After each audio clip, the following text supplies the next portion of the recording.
नमस्कार।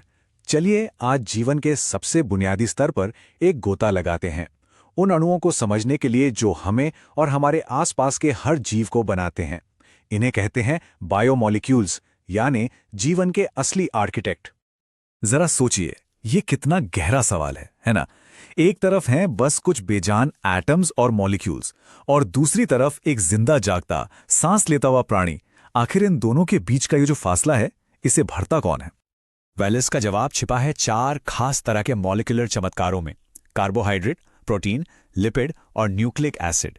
ये ही हैं वो मास्टर बिल्डर्स जो बेजान चीजों को जिंदगी देते हैं। तो आज हम इनमें से तीन की कमाल की दुनिया को एक्सप्लोर करेंगे। तो बात ऐसी है कि जीवन कोई जादू नहीं है, बल्कि ये एक बहुत ही खूबसूरत केमिस्ट्री है। ये असल में जटिल बायोमॉलिक्यूल्स के एक दूसरे के साथ काम करने का नतीजा है, जो मिलकर जीवन का मॉलिक्यूलर लॉजिक बनाते हैं। तो चलिए एक एक करके इन्हें डिकोड करते हैं। तो शुरुआत करते हैं कार्बोहाइड्रेट से। इन्हें आप जिंदगी का पावर हाउस और ढांचा दोनों मान सकते हैं। मतलब यही हमें दौड़ने के लिए एनर्जी भी देते हैं और पौधों को सीधा खड़ा रहने वाला सपोर्ट भी। ओके, अब इसकी जो केमिकल डेफिनेशन है वो थोड़ी सी कॉम्प्लेक्स लग सकती है, पर घबराइए मत।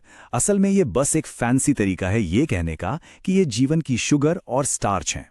जैसे ग्लूकोज जो हमें इंस्टेंट एनर्जी देता है, या फिर आलू और चावल में पाया जाने वाला स्टार्च।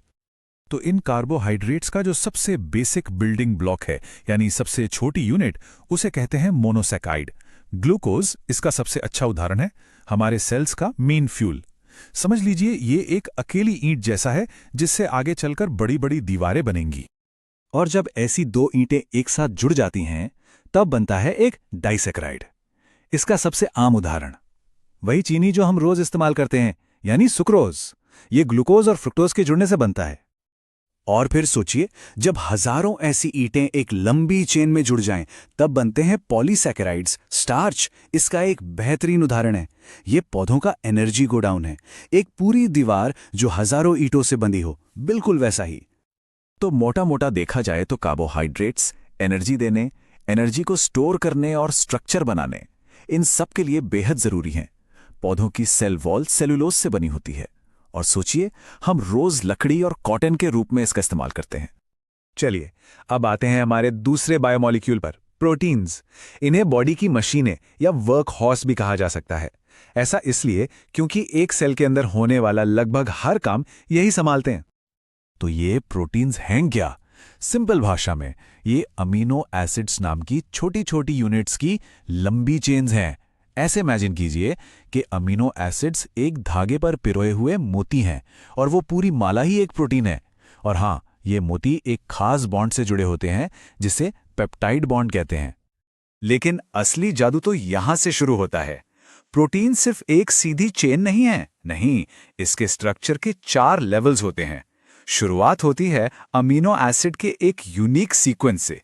फिर ये चेन फोल्ड होने लगती है, थोड़ा घूमती है जैसे पुराने टेलीफोन का कॉर्ड, और आखिर में एक कॉम्प्लेक्स 3D शेप ले लेती है।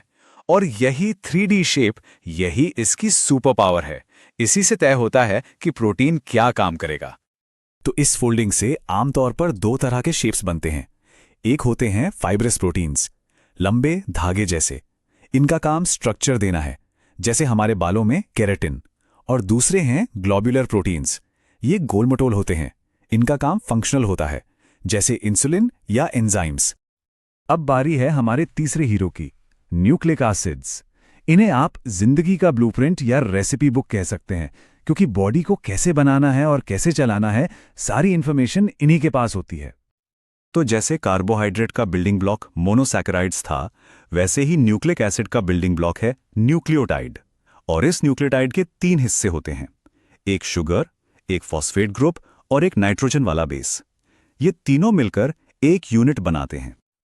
अब इस ब्लूप्रिंट के भी 2 मेन वर्जन्स हैं, डीएनए और आरएनए।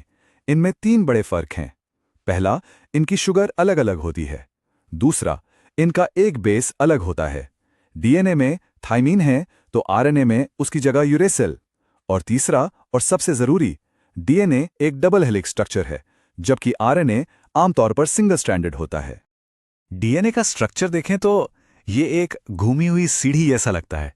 इसकी सबसे बड़ी खासियत यह है कि इसके दोनों स्ट्रैंड्स एक दूसरे के कॉम्प्लीमेंट्री होते हैं। मतलब ए हमेशा टी के साथ पैर बनाता है और जी हमेशा सी के साथ। और बस यही सिंपल सा रूल डीएनए को इतना पावरफुल बनाता है। इसी की वजह से ये खुद को परफेक्टली कॉपी कर पाता है और जेनेटिक इन्फॉर्मेशन को एक जनरेशन से दूसरी तक पहुंचा पाता है। तो अब तक हमने जीवन के कुछ मेन इंस्ट्रूमेंट्स को समझ लिया है, कार्बोहाइड्रेट्स, प्रोटीन्स और न्यूक्लिक एसिड। ये सभी लिपिड जैसे दूसरे जरूरी प्लेयर्स के साथ मिलकर जिंदगी की एक सिम्फनी तैयार करते हैं। और जैसा कि हर सिम्फनी में होता है, एक कंडक्टर की जरूरत तो पड़ती ही है। यहां पर वो रोल निभाते हैं एंजाइम्स, जो खुद एक तरह के प्रोटीन ही होते हैं। ये बॉडी के केमिकल रिएक्शंस को स्पीड अप करते हैं और इनके साथ होते हैं विटामिन्स जैसे हेल्पर्स, जो ये पक्का करते हैं कि ऑर्केस्ट्रा का हर साज बिल्कुल सुर में हो। ये बात इस कोट में कितनी खूबसूरती से कही गई है। जीवन किसी एक मॉलिक्यूल का नतीजा नहीं है, ये तो बॉडी में हो रहे अनगिनत केमिकल रिएक्शंस का एक खूबसूरत रिदमिक डांस है, एक ऐसी तरक्की जो बिल्कुल तालमेल में चलती है। तो ये मॉलिक्यूल सिर्फ इधर उधर बिखरे हुए पार्ट्स नहीं हैं, ये सब मिलकर एक बहुत ही कॉम्प्लेक्स और खूबसूरत सिस्टम बनाते हैं जिसे हम जीवन कहते हैं। और ये पूरी समझ हमें एक बहुत ही दिलचस्प सवाल पर लाकर खड़ा कर देती है। अगर ये जीवन के बिल्डिंग ब्लॉक्स हैं, तो हम आगे क्या बना